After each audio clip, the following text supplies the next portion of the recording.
दोस्तों चलिए शुरू करते क्या हैं। क्या है मतलब नरेंद्र मोदी जी बड़े कॉन्फिडेंट हैं, लेकिन बाइडेन साहब क्यों ऐसे स्ट्रेस दिखाई दे रहे हैं? क्या वजह है उसकी? मतलब वो डबल माइंडेड है कि पता नहीं क्या करना है, क्या नहीं करना, या क्या वजह हो सकती है इसकी? लेकिन मोदी जी बड़े क्लियर हैं, जी बिल्कुल सर्ट हैं, कोई मसला नहीं है। कीमतें आसमान को जाके लगी हैं, डॉलर की कीमत कहां से कहां चली गई, आईएमएफ ने मुंह पे चपेट मार के वापस भेज दिया। सबसे रिचेस्ट डायस्पोरा इंडियन वहां पे, सबसे highest diaspora per capita income वाला इंडियन, उनकी कंपनियों को जो आजकल चलाता है, लिटरली जो कंपनियां चलाता है, अगर Jews control the American economy, Indians control the American corporates. Shahbaz Sharif साहब ने कहा है कि इंतखाबात के हवाले से जत्थे के सरबराह इमरान खान साहब की डिक्टेशन नहीं चलेगी। इंतखाबात कब कराने हैं इसका फैसला ऐवान करेगा। वो एज ए कस्टमर जाते हैं, उनके पास देने के लिए भी बहुत कुछ है, लेने के लिए भी बहुत कुछ है। हमारे पास ना देने के लिए कुछ है, ना लेने के लिए पैसे। क्वाड का या ऑस्ट्रेलिया या उनके रिलेशनशिप या जयशंकर से अपने आप को कंपेयर करना मेरे ख्याल में बहुत ज्यादती होगी। देख करके हड्डी फेंकनी होती है कि सामने वाला मांगता क्या है। उन्होंने कहा कि मजहबी टच दे दो, क्योंकि यहाँ आदमी मजहब के नाम पर तो बेकाबू हो ही जाता है। ये जो उन्हें लाखों इंजीनियर चाहिए अपनी आईटी को चलाने के लिए, वो कहां से आते हैं? वो इंडिया से आते हैं। एग्जैक्टली। डाटा सेंटर कहाँ है? इंडिया में है। उनका बैकएंड कहाँ है? इंडिया में है। ट्रेड किसके साथ हो रहा है? हेलो दोस्तों, वेलकम टू न्यूज़ पे चर्चा। आज की वीडियो में देखेंगे कि जो पाकिस्तानी मीडिया है वो मोदी जी की तारीफ़ कर रहा है कि जो क्वाड समिट हुआ था वहाँ पे जब मोदी जी गए थे तो मोदी जी का कॉन्फिडेंस अलग ही लेवल का था, जबकि बाइडेन जो थे बड़े ही मुरझाए हुए कन्फ्यूज से नज़र आ रहे थे।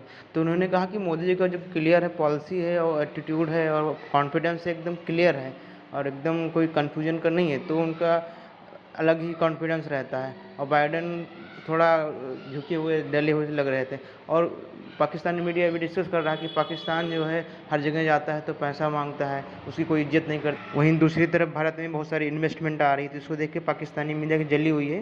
तो वीडियो बड़ा इंटरेस्टिंग होने वाला है और चलिए वीडियो में मिलते हैं। क्या है मतलब नरेंद्र मोदी जी बड़े कॉन्फिडेंट हैं, लेकिन बाइडेन साहब क्यों ऐसे स्ट्रेस दिखाई दे रहे हैं? क्या वजह है उसकी?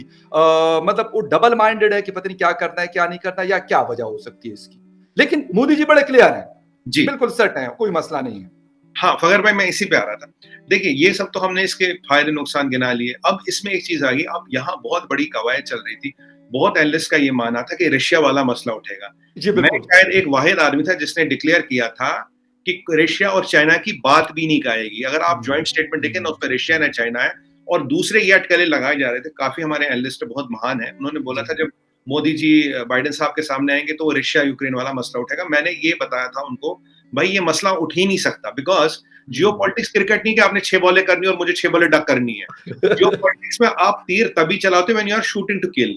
After what happened in US with secretary of state, मैंने बोला था जो Biden will not bring up Russia and Ukraine because they know कि India is not going to change your position. अब why should he get humiliated at the world stage by bringing it up again? मैंने कहा वो उठाएगा ही नहीं।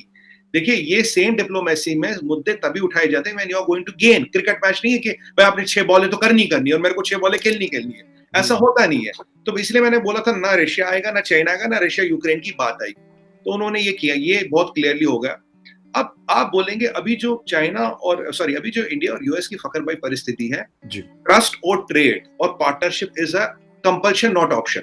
Exactly. जैसे सबसे बड़े ट्रेडिंग पार्टनर हम उनके चाइना के बाद, हमारे साथ उनका 20 बिलियन का केवल डेफिसिट है, वो भी हम हथियार खरीद लेते हैं। दूसरी बात, सबसे रिचेस्ट डायस्पोरा इंडियन वहां पे, सबसे highest diaspora per capita income वाला इंडियन, उनकी कंपनियों को जो आजकल चलाता है, लिटरली जो कंपनियां चलाता है, अगर Jews control the American economy, Indians control the American corporates.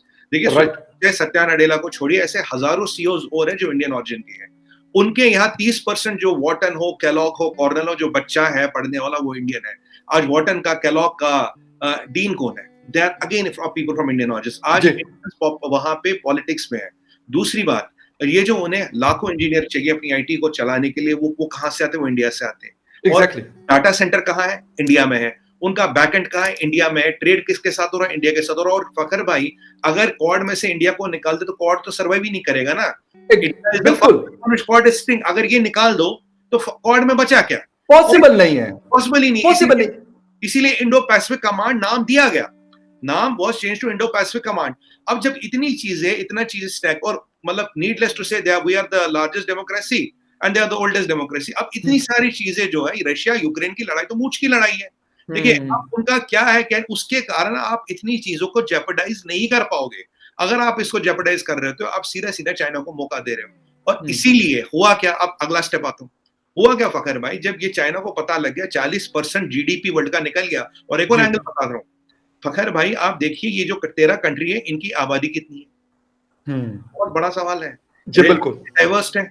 इन कंट्रियों के पास दुनिया का 2/3 फॉरेन एक्सचेंज रिजर्व कहाँ है, 2-3 फॉरेन एक्सचेंज रिजर्व इन सबसे इन कंट्रियों के पास है। इन कंट्रियों की मिलिट्री माइट को कवर कर लीजिए, इन कंट्रियों की टेक्नोलॉजी माइट देख लीजिए, इन कंट्रियों का पीपीपी से जीडीपी देख लीजिए, GDP in terms of PPP. तो ये जो अलायंस बन के आया है, ये जो निकल के आया है, ये एक बहुत बड़ी चीज हो गई। चाइना के हवा तक नहीं लगी और फखर भाई आधे घंटे में अनाउंस हो गया, साइन हो गया, काम खत्म। चाइना उन्होंने जहाज उड़ा दिए। एग्जैक्टली उस पे आ रहा हूं। लेकिन एक तो स्टेट ऑफ मलाक्का बड़ी एक इंपॉर्टेंट किस्म की, जैसे कहते हैं गेटवे है इन कंट्रीज के लिए। जापान भी उसके ऊपर डिपेंडेंट है, ऑस्ट्रेलिया न्यूजीलैंड भी डिपेंडेंट है, इंडोनेशिया तक उसकी वो सारी चीजें जा रही होती है और यकीनन वो हिंदुस्तान के ऊपर से वो गुजर रही है। दूसरा जो मैंने आपसे बात की थी कि क्वाड की मीटिंग हम देख रहे हैं कि बड़ी अहम मीटिंग ये हुई, लेकिन नए अलायंसेस बनकर वहां पर इस तरह की कॉन्फ्रेंसेस हो रही हैं, जबकि पाकिस्तान इस वक्त किसी भी इस तरह के अलायंस में शामिल नहीं है। तो इस पे आप पाकिस्तान पे इस तरह का क्या इम्पैक्ट पड़ सकता है? देखिए, पाकिस्तान इस वक्त पहले सबसे आज तो हालात बदतरीन हो चुके हैं। आप इस वक्त किसी अलायंस में या डिप्लोमेसी फॉरेन रिलेशंस के बारे में तो आप सोच भी नहीं सकते, ख्वाब भी नहीं देख सकते। लेकिन इससे पहले भी आप क्या थे, इससे पहले भी आपकी क्या परफॉर्मेंस थी? आप पहले भी आइसोलेशंस में जा चुके थे। हर कंट्री से या तो आप कर्जा लेने जाते हैं या आप उसके खिलाफ एक कैंपेन शुरू कर देते हैं। चाइना भी नाराज था, अमेरिका भी नाराज था, अफगानिस्तान आपको थ्रेट कर रहा है जिसके लिए आपने इतना कुछ किया है। आपकी पहले भी फॉरेन पॉलिसी तो थी नहीं, तो अब भी क्या होगी? मैंने इसी के हवाले से जो आपसे बात की थी कि हमारा इंडिया से कंपैरिजन नहीं है। इंडिया जो कर रहा है, भारत जो कर रहा है, वो कर्जे मांगने नहीं जाते, वो डेफर्ड पेमेंट पे पेट्रोल लेने नहीं जाते। वो जहां जाते हैं वो एज ए कस्टमर जाते हैं। उनके पास देने के लिए भी बहुत कुछ है, लेने के लिए भी बहुत कुछ है। हमारे पास ना देने के लिए कुछ है, ना लेने के लिए पैसे हैं। हमारा उनके साथ कंपैरिजन करना, क्वाड का या ऑस्ट्रेलिया या उनके रिलेशनशिप या जयशंकर से अपने आप को कंपेयर करना, मेरे ख्याल में बहुत ज्यादती होगी। मेरा इस वक्त ये इशू होगा कि हमारी फॉरेन सर्विस में, मैं एक बात जरूर कहूंगा, I was quite impressed by Bilawal Bhutto.